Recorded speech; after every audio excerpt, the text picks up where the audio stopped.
Bueno, muy buenas noches para todos y todas. Muchas gracias por estar aquí. Nos alegra mucho su presencia y estamos haciendo tradición más de esta universidad casual, un espacio que ya lleva 4 años funcionando en la Casa del Libro, que pues muy amablemente nos abre este hermoso espacio para que charlemos como en un tono coloquial, en un tono de conversatorio, un tono íntimo, sobre temas que atañen a la cultura de la ciudad de Bucaramanga y de la región. Hemos tenido diferentes ejes temáticos y este año pues estamos muy orientados como al tema Santander y han venido pues participando diferentes universidades de la ciudad que tienen, pues que ofrecen estudios en humanidades, tanto pues literatura, antropología. En este caso la participación la proponemos desde la Escuela de Historia de la Universidad Industrial de Santander. Me acompañan, bueno, mi nombre es Brenda Escobar, soy profesora de la Escuela de Historia. En este momento también coordino los posgrados de la escuela. Y me acompañan hoy Angie Ortega y Juliana Villabona. El profesor Álvaro Acevedo no vendrá, pero pues con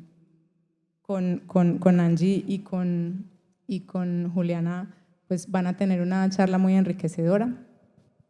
Angie es filósofa, tiene una maestría en historia y ahora está haciendo su doctorado también en historia y ha trabajado particularmente la figura de literatas en Santander, pues particularmente a Lisa Mújica.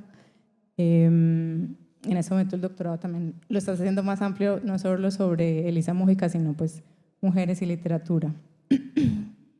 Y Juliana Villabona es egresada del pregrado en Historia y con maestría también en Historia y ha trabajado pues como con mucho énfasis el tema de la historia del siglo XX en Santander y pues conozco que particularmente desde la mirada de la prensa y pues conoce muy bien, por ejemplo, medios como La Vanguardia.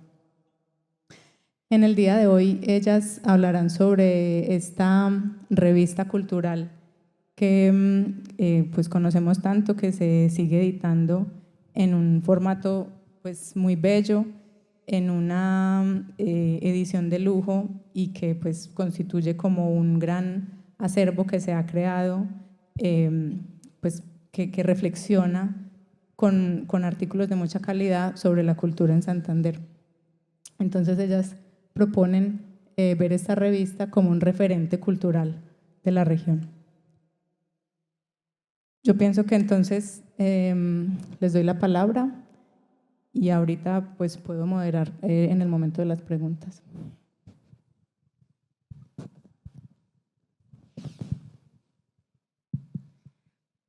Hola, buenas noches. Bueno, primero que todo agradecer como este espacio de conversación sobre estos temas que son muy interesantes y que pues en la academia se trabajan desde un lenguaje bastante pues más académico y acá pues podemos tratarlo como desde esa conversación entre amigos. Bueno, acá lo que les vamos a presentar hoy es un poco una investigación que hicimos con Juliana hace ya un par de años y pues fue sobre la revista de Santander. Esta revista es recordada porque pues fue una de las primeras revistas de literatura acá en el departamento. El primer número de esta revista salió en 1945, en junio, y ese primer número pues fue un poco corto en comparación a los demás números que se publicaron en los siguientes años, pero pues abrió como una mirada a lo que era el departamento en ese momento. El primer artículo que se publicó en esta revista fue publicado fue escrito por el que fue entonces su director, que fue Alejandro Galvis Galvis.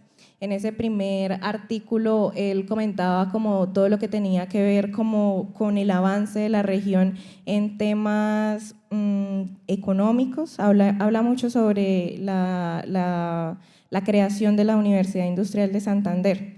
Pues en ese momento pues, la universidad apenas estaba como en su etapa de nacimiento y pues este primer como artículo, pues la primera editorial de Galvis Galvis pues fue dedicada como a ese, ella le llamó como el avance de la región.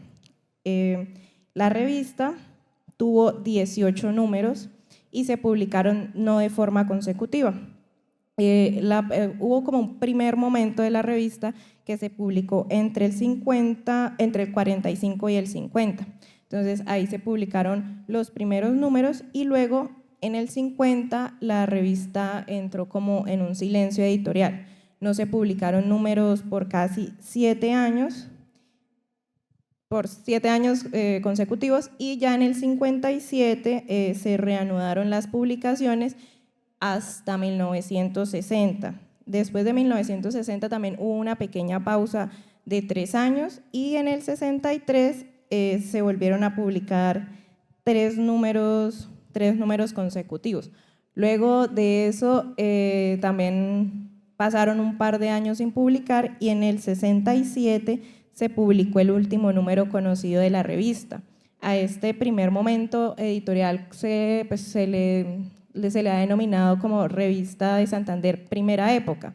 Ya en el 2006 se empezó a editar una revista, pues la misma revista Santander, digamos, con el mismo nombre, pero pues ya pues manejado desde otras perspectivas. Creo que ahorita está más como desde lo histórico. Bueno, las primeras publicaciones, estos son como algunos de los números.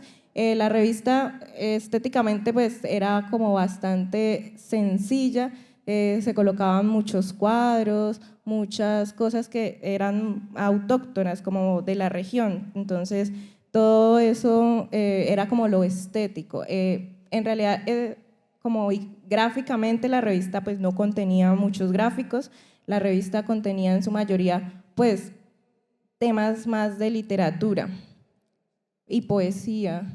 Bueno, algo curioso de la revista también es como la publicidad, porque como les digo, no tenía casi contenido gráfico, pero la publicidad era bastante llamativa. Llama la atención que solo tenían como patrocinio de Piel Roja y de Bavaria, entonces como que eso era lo que se publicaba y tampoco era mucho, eran como 2 o 3 páginas de publicidad por número y ya.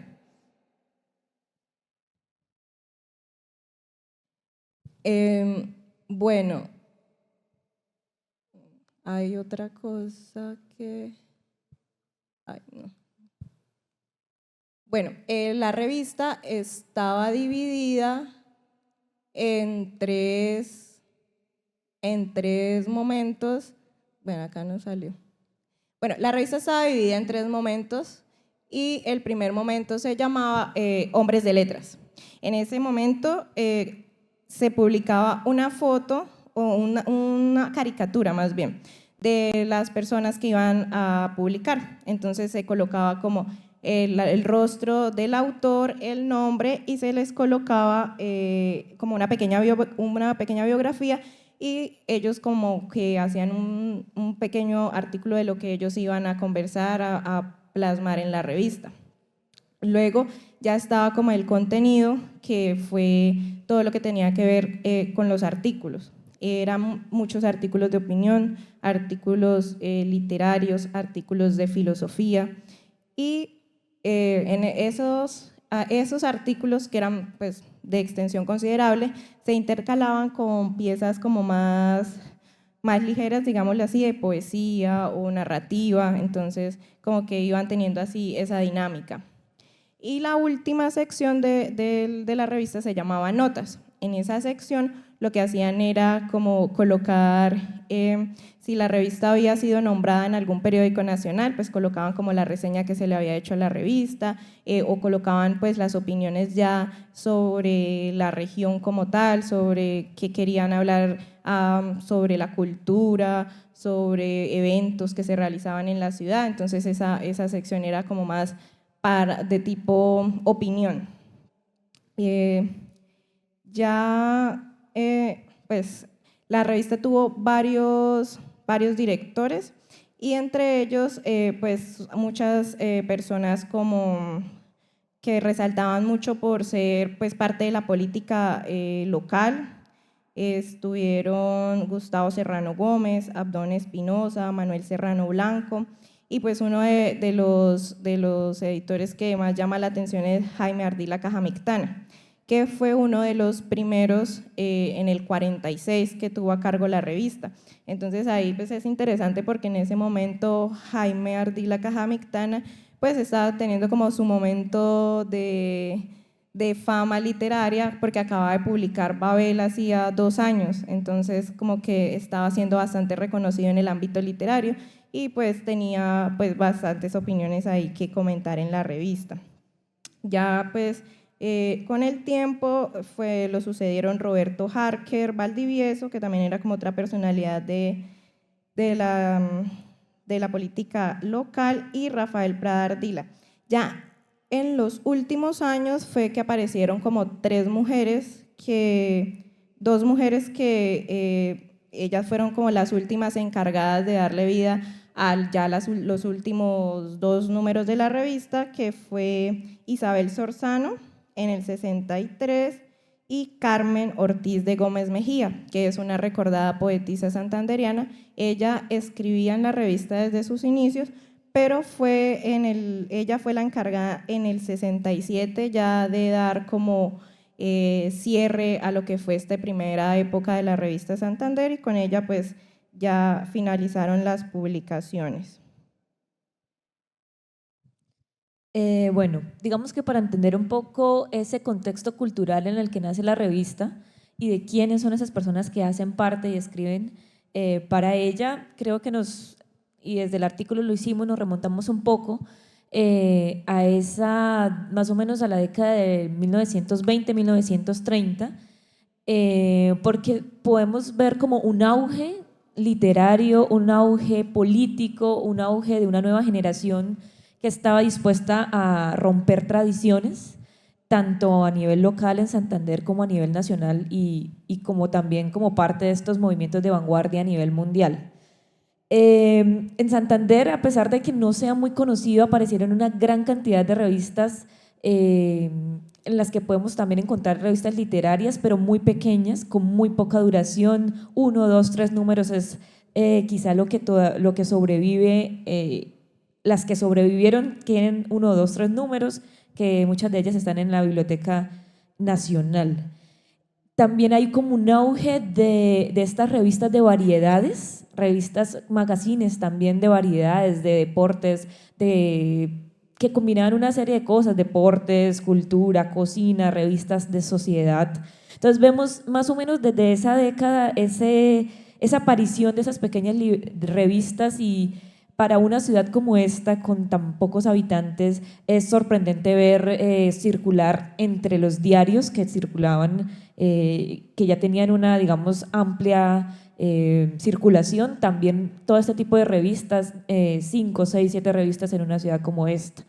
Entonces podemos ver como ese auge en esa época, y también a nosotros nos interesó resaltarla, porque muchos de los escritores que hacen parte y que tienen la idea de fundar esta revista de Santander aparecen en la escena pública en esa década 1920-1930.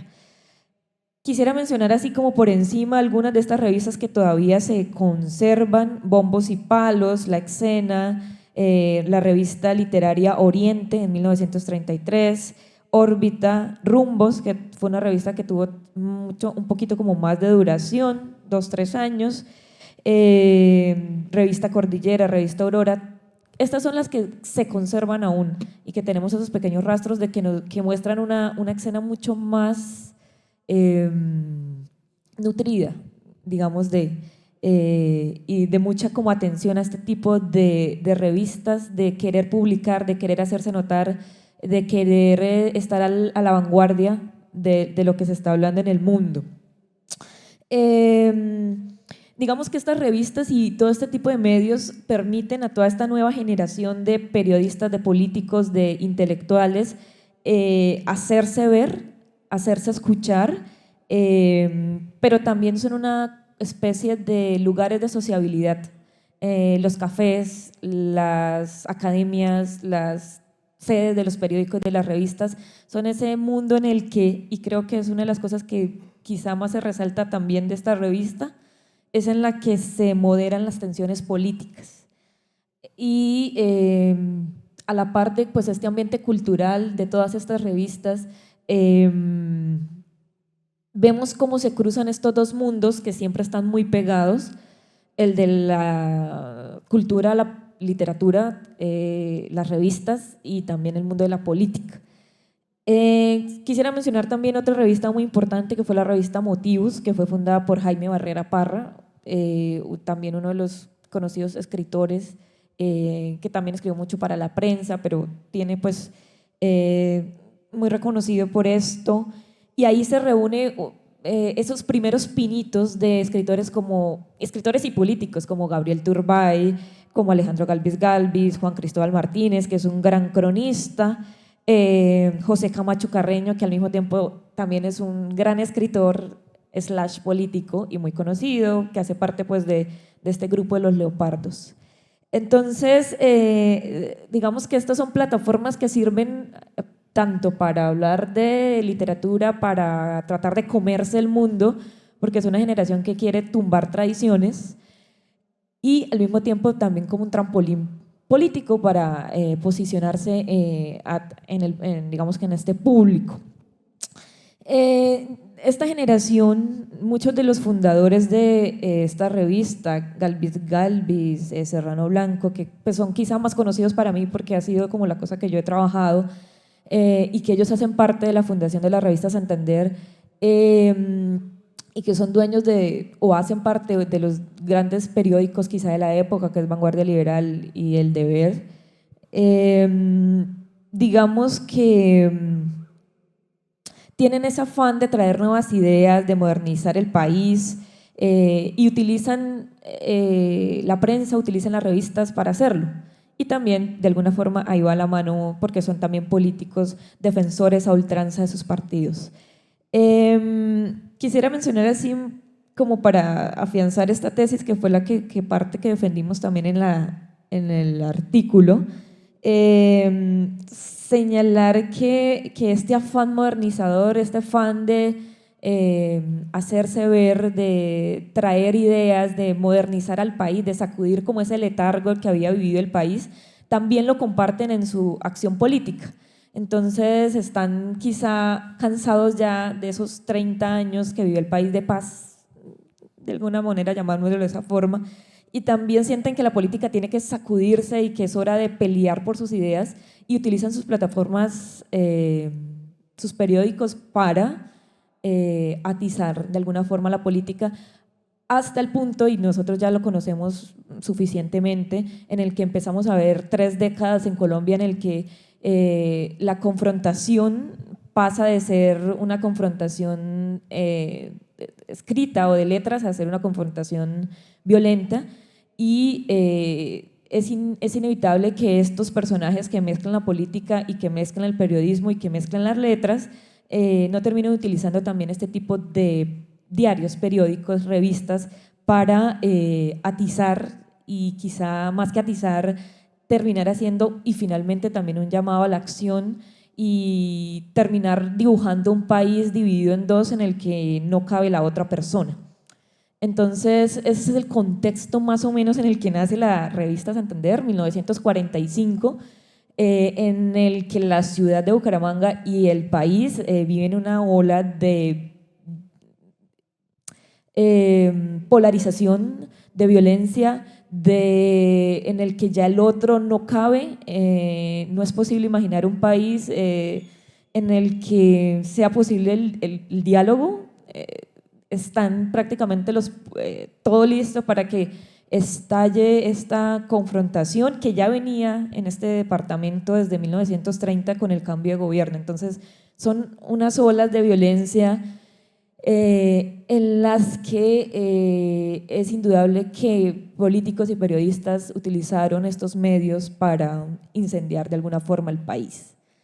Entonces, así es como nace la revista Santander, que curiosamente tiene el propósito de todo lo contrario, que es alejarse de esta confrontación, tratar de tener un ambiente, tener un lugar en el que se pueda hablar de otra cosa, y es un contraste bastante marcado, un país incendiado y una revista que quiere hablar de otras cosas, que quiere hablar de literatura, de poesía, en el que estas mismas personas que se ven como enemigos acérrimos escriben en una misma revista y tienen un propósito de que Santander de alguna manera esté a la vanguardia literaria, que esté a la vanguardia cultural. Entonces es inevitable como tener estas dos variables cruzadas, y fue unas cosas que resaltamos. Sí, bueno, es curioso que se puede observar que, bueno, estos son algunos de los escritores que aparecieron en la revista, algunos, las únicas y las pocas 3 mujeres como que publicaron seguido, y pues Galvis, que pues sí fue uno de los que publicó más seguido.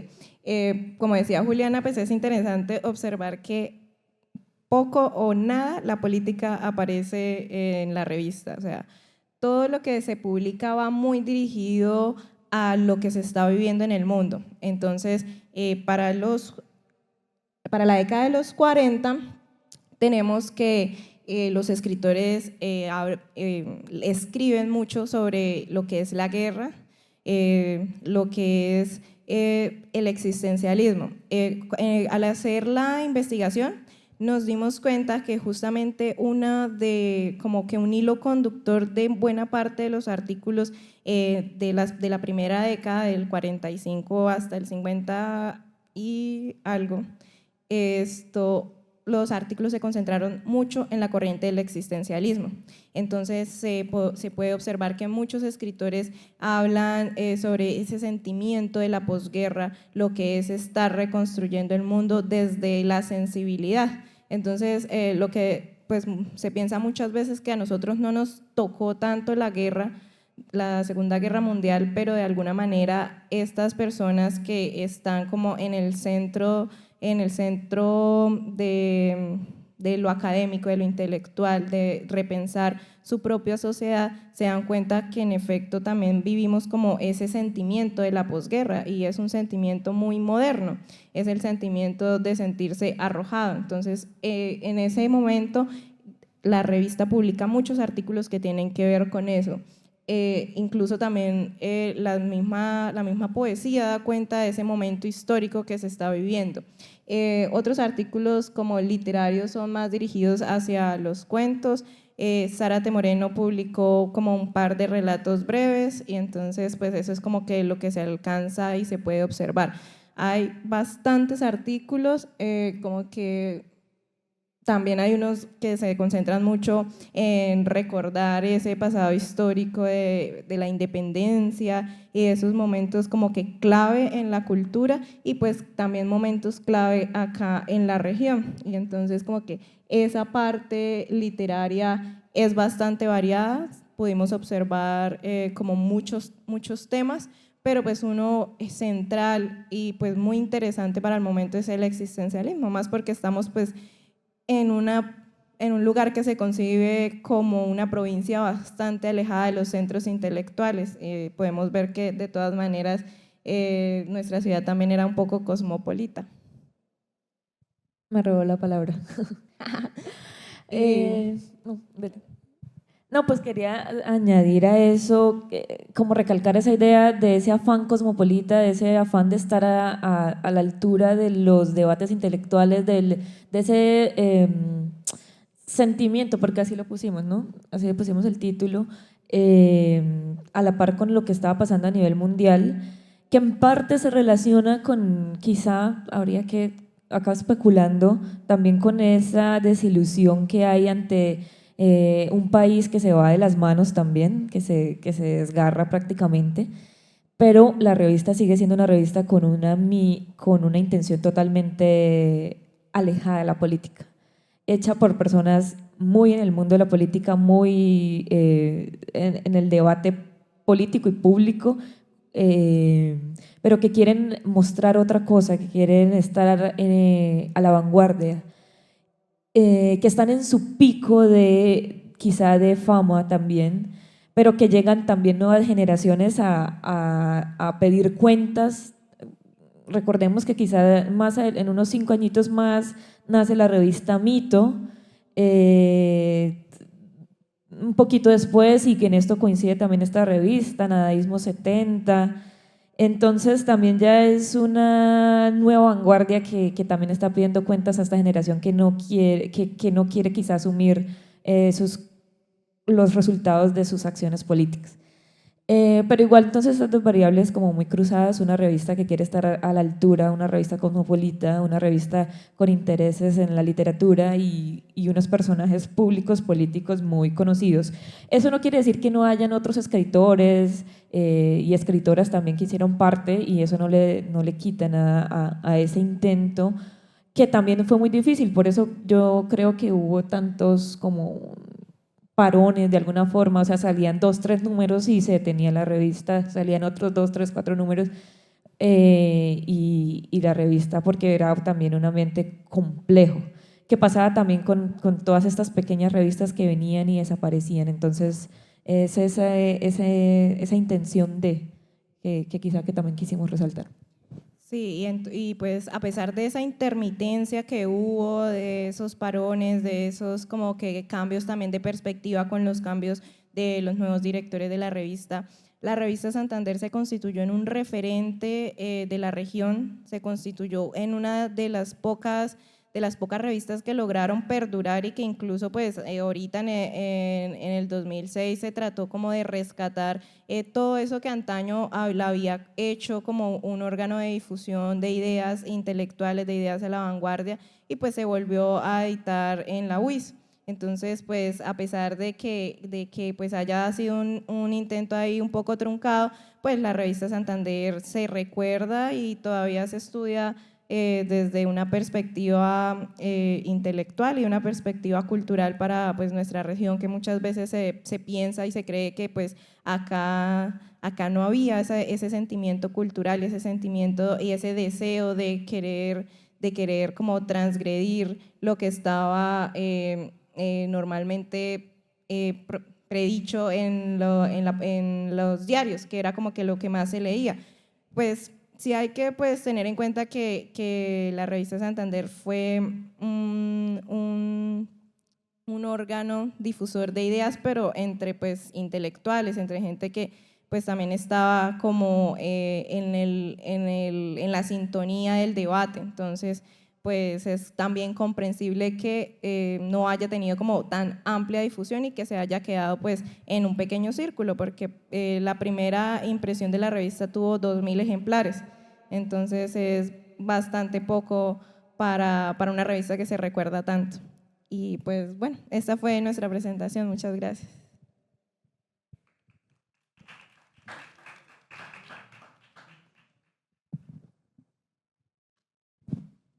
Bueno, muchas gracias a Juliana y a Angie. Yo quería abrir el debate preguntándoles, pues, bueno, cosas que me surgen a partir de lo que nos cuentan.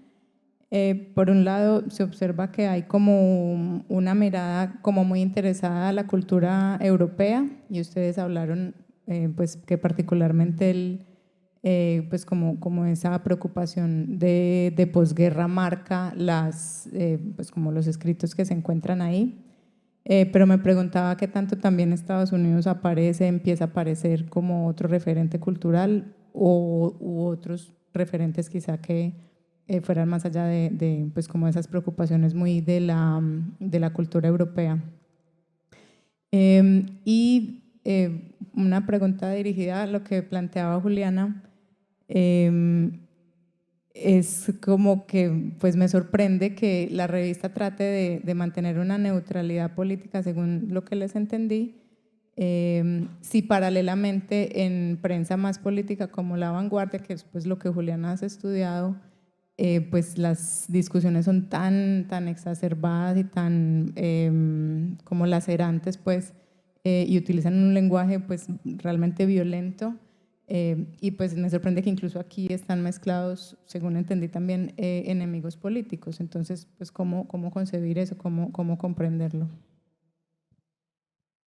Bueno, sobre la primera pregunta, no, casi no se ve influencia estadounidense todavía. En el primer momento, que pues realmente se publicó del 45 al 50, se ve muchísimo la influencia europea, sobre todo en la parte filosófica, porque no solo se está hablando del existencialismo, sino se está hablando como de muchas corrientes que influyen como que en los personajes y en la vida política del momento.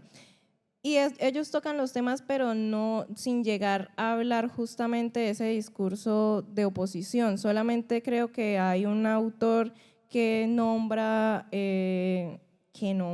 hace como un perfil. Gustavo Serrano Gómez hace como un perfil de Alberto Lleras mostrándolo como una figura patriótica. Entonces esa es como la única referencia política que como que logramos encontrar sobre ese tema. El resto, pues no sé, yo creo que no se encontraban de frente, entonces por eso no peleaban. Cada uno mandaba su pedacito por correo. No, y yo también añado que, digamos, pasa lo mismo con el proyecto que es la UIS, que ahí estamos también en un momento muy similar de confrontación partidista, de confrontación política, y estos mismos también políticos que están involucrados en el proyecto, que son opositores y casi que enemigos políticos, tienen esta idea de trabajar sí, la región. Veo un poquito por ahí lo mismo con la revista, como ese impulso de tratar de ir más allá y dejar a un lado un poco y pensar más en la región y quizá también ese sentimiento a veces que los embarga mucho de sentir como el atraso y entonces no estar a la altura quizá de otras regiones, hace que también quieran, digamos, en muchos otros escenarios, no solo el literario, querer como estar como un poquito más a la altura. Sí, justamente como que es ese deseo de modernidad y por eso miraban era Europa, porque querían como llegar a esa cultura inspirada en Europa. Entonces era más ese impulso. De pronto lo estadounidense llegó después, ya en los 60, pero en ese momento la mirada estaba en Europa y sobre todo en Francia, que era como la que estaba a la vanguardia de todo lo intelectual. Y también yo creo que hay mucho de esa idea de civilización todavía porque digamos que esa generación crece con esa idea, ¿no? De querer educar a través de las letras, de querer quizá tener un público mucho más a la altura entonces también como va permeada también esa idea de civilizar, de estar a la altura de los debates europeos, mundiales y sí, también va como por ahí. Sí, o sea, tenía también como un interés culturizador, pues como educar públicos, un poco así. Sí, quizá y lo veo también mucho más con todos los demás intentos de formar revistas, de hacer clubes, de formar como crear un ambiente que quizá ellos creen que no hay y crear un público que también, digamos, en su idea no existe, ¿no? Que también hay que verlo de esa forma. Y sí existe ese que viene de generaciones pasadas, desde todo este republicanismo, también de esa idea de querer civilizar, ¿no? A través de las letras. Entonces, Bueno, perdón, una última pregunta y ya les doy la palabra. Con respecto a la figura de las mujeres, mencionaron entonces como cuatro que aparecen mucho o son las únicas que aparecen y si acaso pues las conocen también de otros ámbitos, ¿qué tan conocidas son en el mundo literario santandereano? Bueno, no son tan conocidas porque pues, la mayoría como que son esposas de personas que tienen influencia, entonces pues podían escribir. Solo es Carmen Gómez, Carmen, sí, creo que se llama así, sí. Ella sí ha sido como que una figura acá en el departamento que ha sido bastante visibilizada, porque ella como que en ese momento, en el momento en el que publicó el último número, estaba a cargo como que del departamento de cultura, entonces ella como que trató de mover ese mundo cultural. Ella es autora de varias compilaciones de poesía y entonces es más recordada que digamos las otras dos compañeras que pues escribían esporádicamente literatura, lo que pues hacían las mujeres en su momento y no, pues no se dedicaba a eso. En cambio Carmen sí como que tuvo un cargo que le permitió ser más visible en el mundo cultural e incluso publicar libros de poesía. Y también vemos que ya es en la última década, en el 63 y el 67, si no estoy mal, sí, 67, que tienen estas dos directoras, pero quizá al inicio era mucho más masculino. Eran invisibles, o sea, porque prácticamente la primera sección se llamaban hombres de letras, entonces solo aparecían hombres. Solo hasta las últimas ediciones fue que aparecieron 3 o 4 mujeres en esa misma sección, pero ya no se puede cambiar hombres y mujeres, no. Hombres de letras seguía siendo. Y las dos directoras también era más como que eran esposas de personas conocidas de la ciudad o… Sí, esposas de políticos, porque son como que los cargos que generalmente se le daban a las esposas de estar colaborando con las cosas que son sociales, de la labor social y la cultura, que eran como que las mujeres podían dedicarse a eso sin interferir pues con sus labores cotidianas. Bueno, entonces no sé si tienen preguntas, comentarios.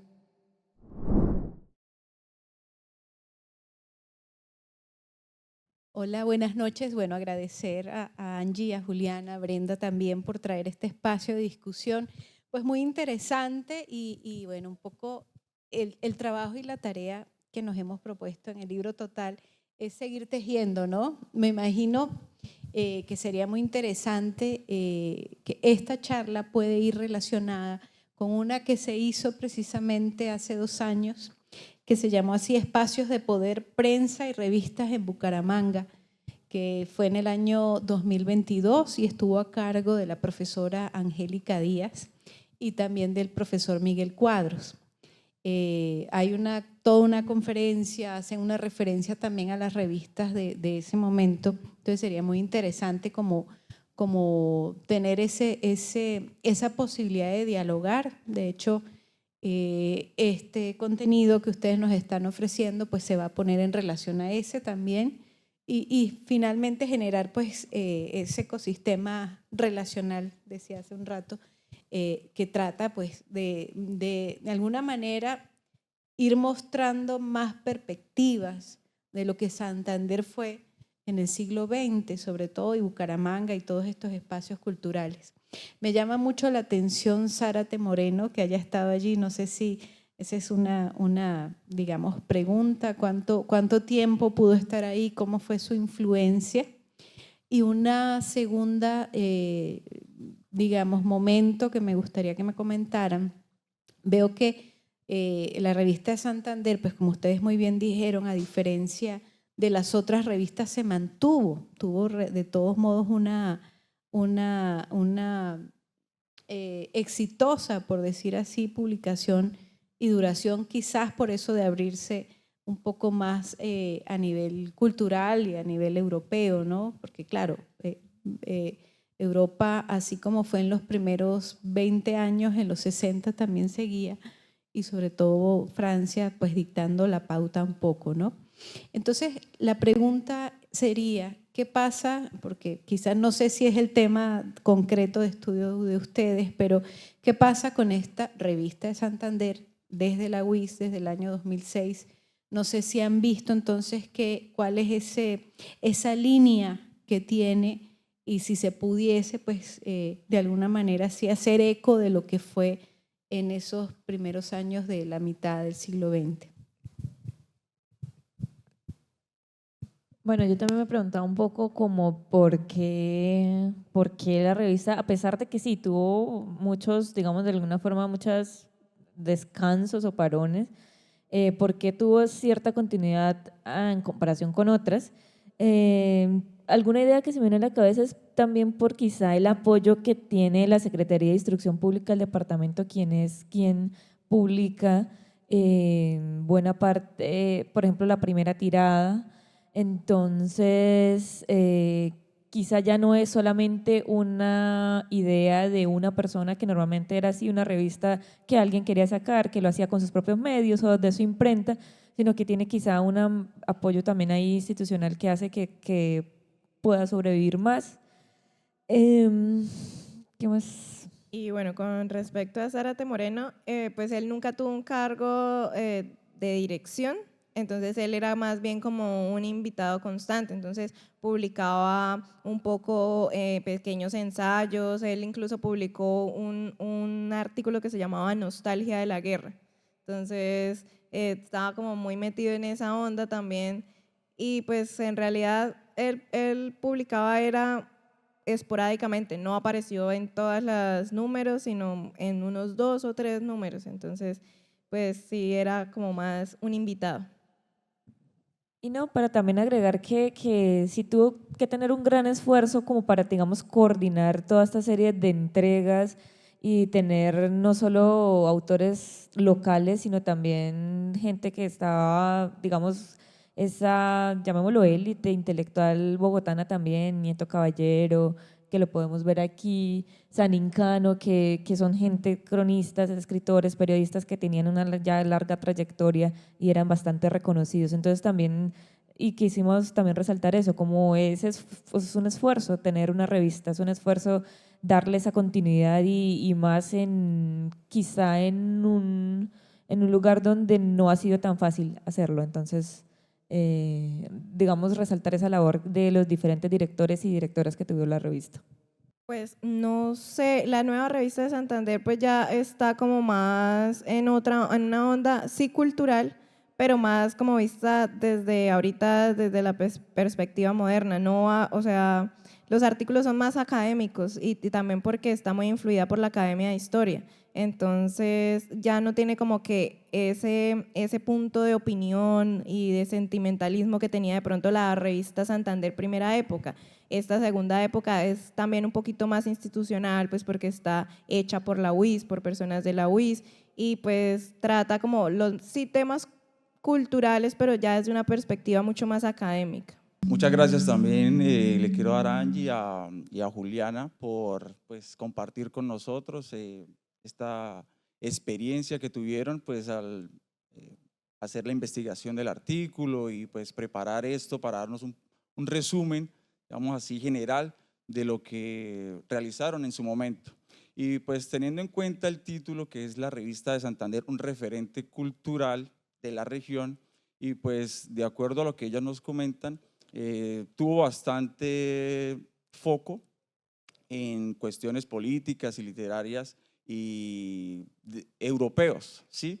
Entonces, ¿de qué manera pudo afectar o influyó esta preferencia por discusiones o temas globales y dejando a un lado esa identidad santanderiana? Entonces, ¿de qué manera influyó la revista, teniendo en cuenta que estaba enfocada pues, a un grupo de personas específicas, no era para todo el público? Entonces, ¿de qué manera influyó en ellos y en los que la leían tratar esos temas más globales y dejando un poco a un lado la identidad santanderiana, que imagino que tenía que ser muy diferente a esa identidad europea? Digamos que es complejo de resolver, pero me parece interesante ver cómo sí se mezclan como esas dos ideas de una revista más cosmopolita, una revista con miras a estar al nivel del debate mundial, una revista casi de vanguardia, pero también pensada desde lo local, pensada desde esa idea de Santander, sus escritores santanderianos, que quieren también estar a ese nivel. También vemos como en las portadas, como esa idea también de vender lo que es local, lo que es santanderiano.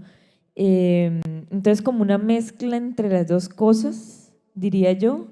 No sé cuál no sé cuál haya sido como la recepción como tal, es difícil, digamos, llegar a estudiar esos temas de recepción y de influencia, pero sí, digamos, cuando se escribe y cuando se tiene de alguna manera cierto éxito en ese tipo de cosas, podemos decir que estuvieron, digamos, bien recibidos en parte. O sea, si algo se sigue publicando, si algo sigue estando de alguna forma a la vanguardia, quiere decir que está siendo recibido por un público que tiene esos mismos intereses. Al menos. No sé si quiero…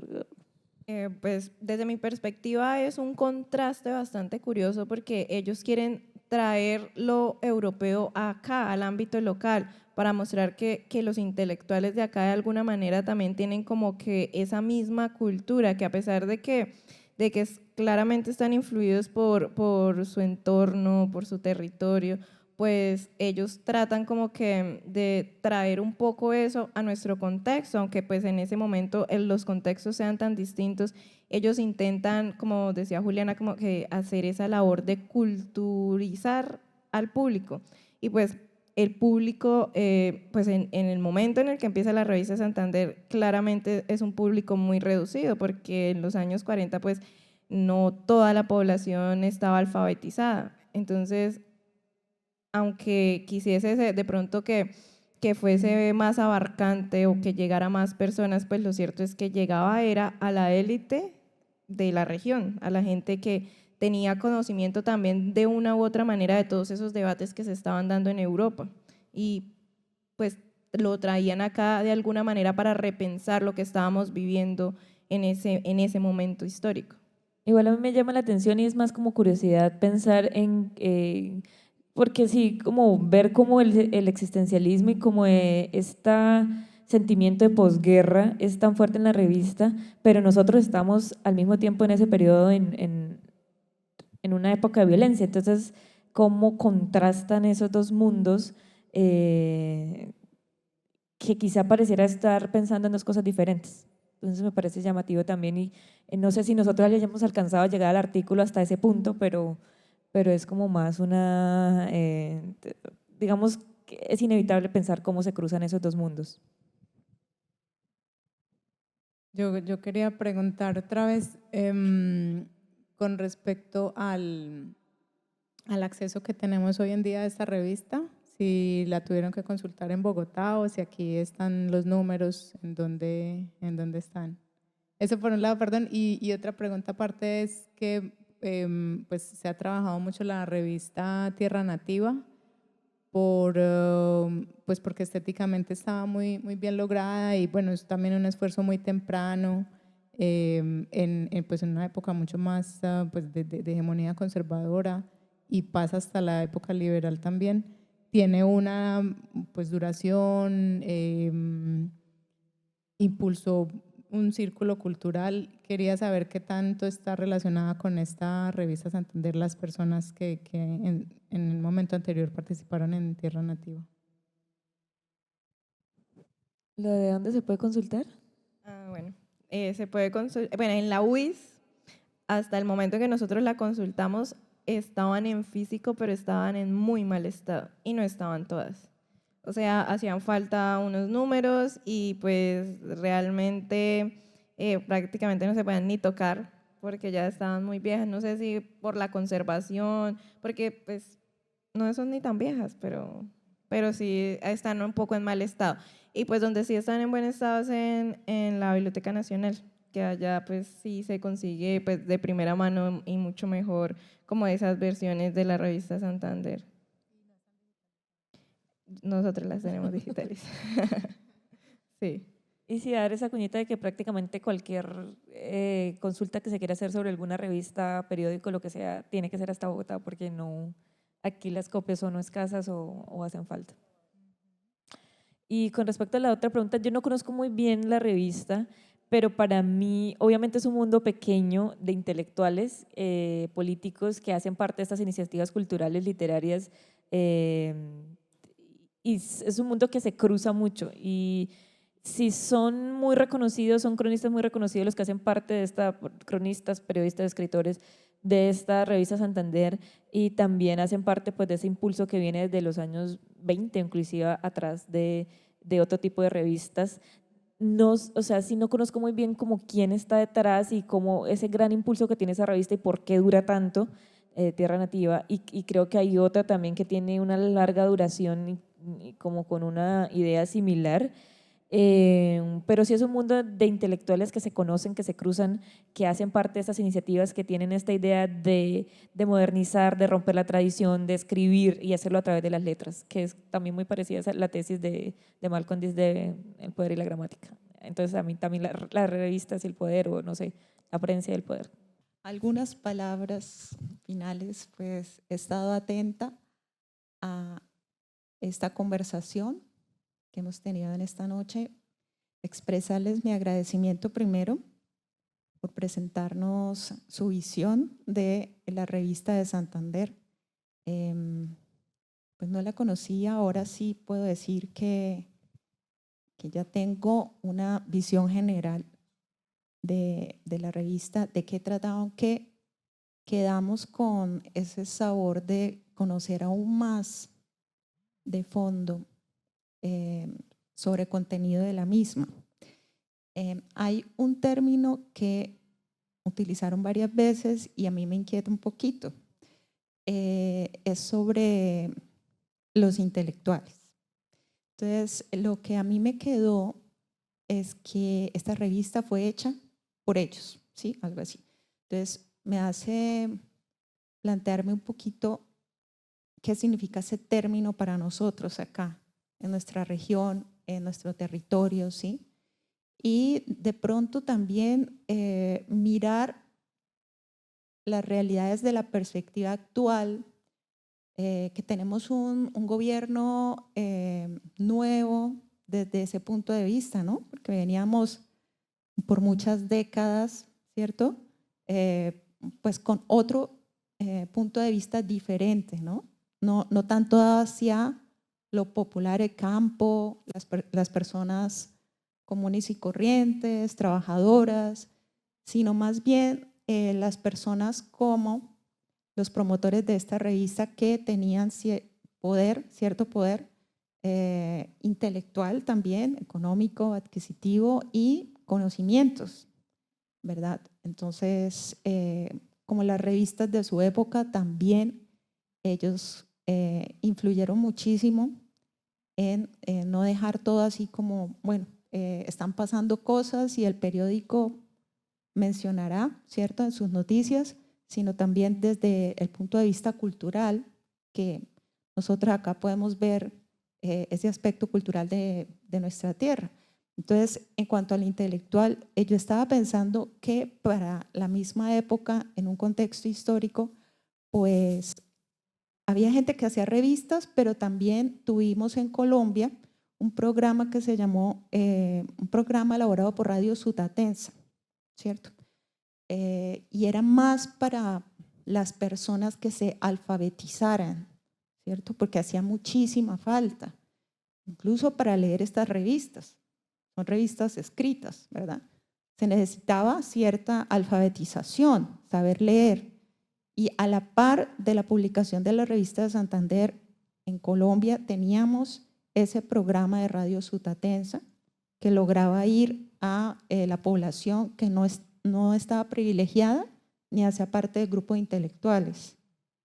Entonces, yo creo que tenemos acá un panorama pues que lo complementa tanto este grupo de intelectuales como ustedes están diciendo, pero también había otra parte de ese rompecabezas que se estaba gestando también en estas generaciones, ¿no?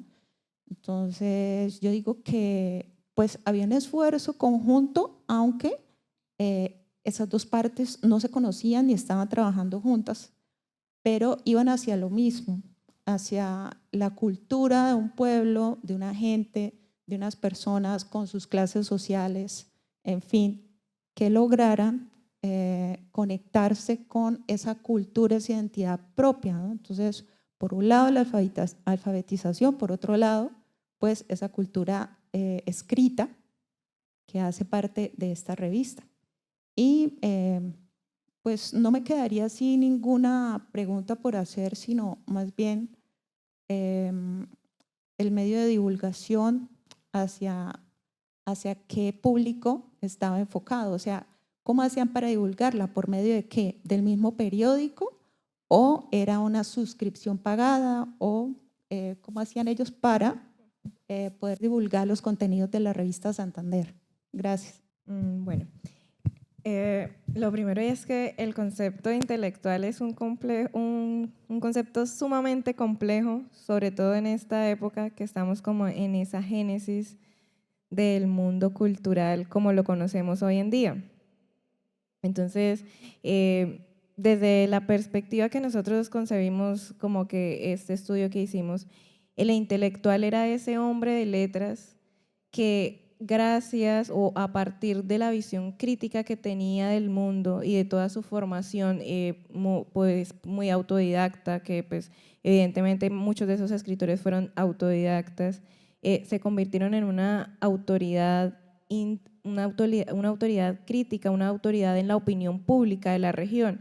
Entonces estos personajes eran respetados no solo porque era el político, el alcalde, el señor que todos conocían como el doctor, sino también porque se convirtieron en un referente de opinión. Entonces las palabras que ellos ponían en sus discursos escritos, que los artículos de opinión y todas estas cosas que ellos como que publicaban, se convirtieron en una parte como que esencial de la mirada que teníamos que tenían ellos pues de la sociedad en su época y de cómo todo estaba influyendo de una u otra manera en todo ese proceso de modernización que estaba en ciernes en Bucaramanga, porque pues en ese momento, como veníamos diciendo, pues había un afán de modernizar la ciudad, había un afán de estar un poco al nivel cercano pues de Bogotá, que era la Atenas sudamericana. Entonces, pues sí, siempre estaba como en el afán de ir detrás de eso. Entonces, como que ese era un poco el papel del intelectual, del hombre de letras, que pues en ese momento se empezó a forjar como parte esencial de la cultura. Por otro lado, la divulgación era muy compleja. Entonces, lo que veníamos diciendo con Juliana, que eran esos centros de sociabilidad. Entonces, era muy el voz a voz de que hemos sacado 2.000 ejemplares y vamos como que a repartirlo entre amigos. Y es un poco también lo que pasa hoy en día con las reuniones que se hacen en la Academia de Historia. Se publican libros, pero solo van como que los contados 20 historiadores que siempre están como alrededor de eso. Más allá de que fuera una revista por suscripción, no hemos encontrado en los periódicos, por ejemplo, en Vanguardia Liberal, que se haya vendido una suscripción, no. Entonces, pues la difusión sí de pronto fue muy escasa porque justamente estaba también dirigida al amigo de mi amigo que también hace parte de mi círculo de ir a tomar café en las tardes y hablar de política y de filosofía. Entonces, por eso fue como que tan escasa. Bueno, entonces, si no hay más intervenciones, muchas gracias por participar, por haber escuchado a Angie y a Juliana. Y pues a ustedes también muchas gracias pues por hacer la presentación, por ilustrarnos, ¿no? Mostrarnos como nuevas perspectivas y también darnos a conocer sí, como formas de hacer cultura que nos antecedieron, que realmente pues desconocemos y qué importante como reivindicar que hay una tradición aquí, que ha habido círculos que han hecho ese esfuerzo, como dices, un esfuerzo editorial es muy complicado de mantener en el tiempo y pues ustedes nos llaman la atención sobre pues como ese grupo que se dio la pela pues por digamos, publicitar y dar a conocer una forma de entender la cultura pues que para ellos era válida y era necesaria en la ciudad. Sí, siento que nos, pues como que también genera preguntas sobre ese renacimiento de la revista ya para el siglo XXI, que siento que es de nuevo un esfuerzo grande, pues como que generar un objeto muy bonito, muy bien logrado, muy bien editado, y pues chévere hacer como el paralelo pues a qué público responde esta nueva edición de la revista y pues qué tanta relación hubo con esta primera época. Entonces, claro, se abren como unas preguntas, siento que muy interesantes. Sandra, qué bueno que recordaste además que ya se había hecho otra exposición sobre el tema y existen, ¿verdad? Pues como los objetos tangibles para seguir haciendo historias de este tipo, entonces pues es como un inicio de investigaciones que se abren.